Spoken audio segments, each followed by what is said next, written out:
Yes, hello everyone. Today I'm going to take ET part 4. So in this part I'm going to explain Kirchhoff's law, what are the types of Kirchhoff's law, and how to solve a question with the technique KCL and KVL. So we will going to take with Kirchhoff's law node analysis as well and mesh analysis as well.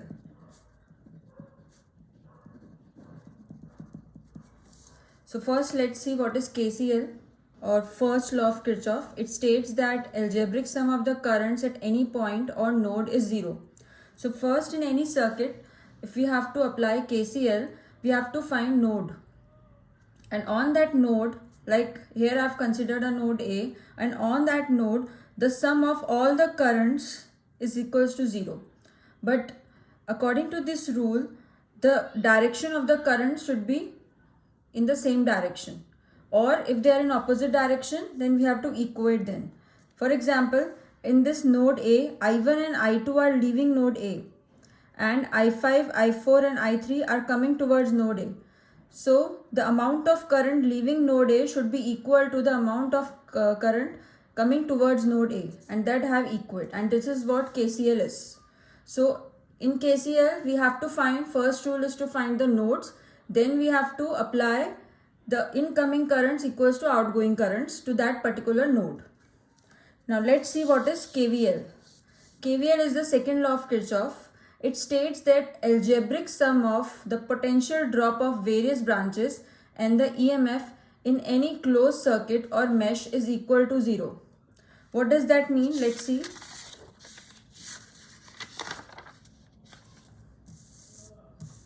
It means, for that we have to consider a circuit in which there are 3 series resistance. As we can see in a series resistance, and we already know that current is always same in series. What would be the difference? If there are 3 different resistance, then there will be 3 different voltage drop at nodes AB, BC and CD because of these resistance R1, R2 and R3. And what those drops, voltage drops will be IR1, IR2, IR3 respectively.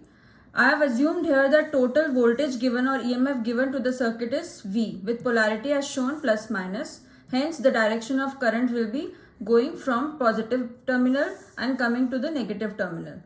Now if we have to apply KVL here, what we have to do? We have to analyze a loop here.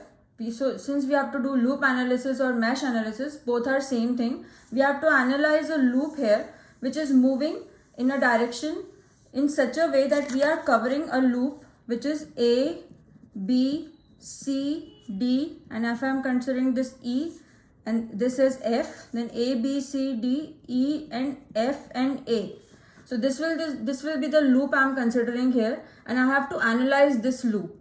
That's why this particular KVL is also known as loop analysis or mesh analysis. Mesh means loop in English word. So when I do that, how will I apply KVL? Please see it carefully.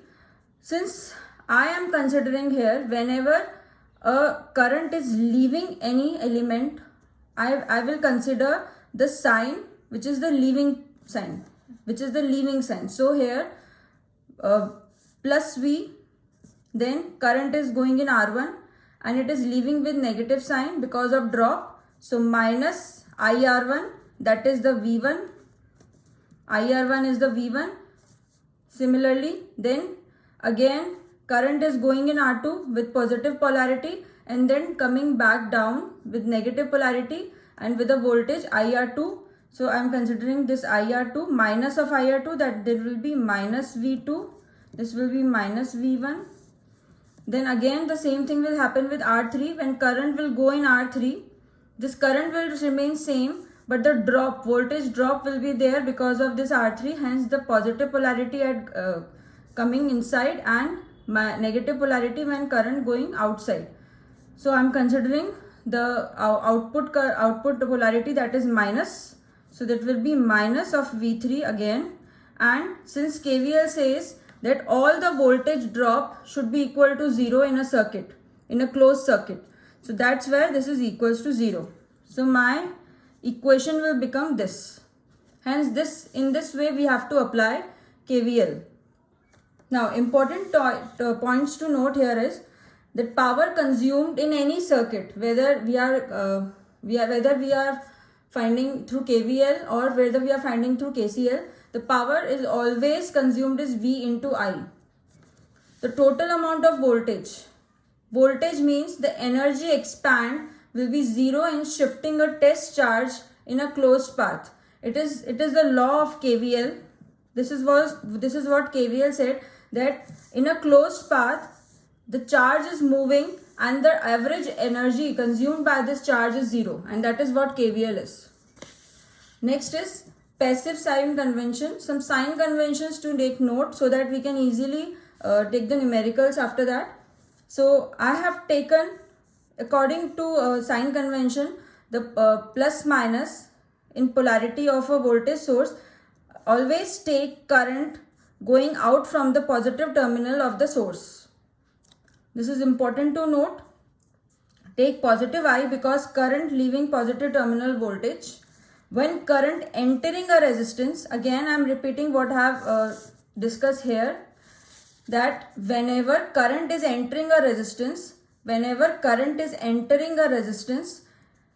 some amount of energy is consumed by resistance. Here is some drop of voltage here. And because of that drop of voltage, we are saying that energy is consumed by this resistance. Because resistance is resisting the current. Hence, for resisting the current, it is using some energy. So, after that drop, when the current is leaving, some drop is there, and to show that drop, we are using negative sign here. Hence, when current leaves the resistance, negative polarity is shown. Just to show the drop, that there is some voltage drop, we use negative polarity here.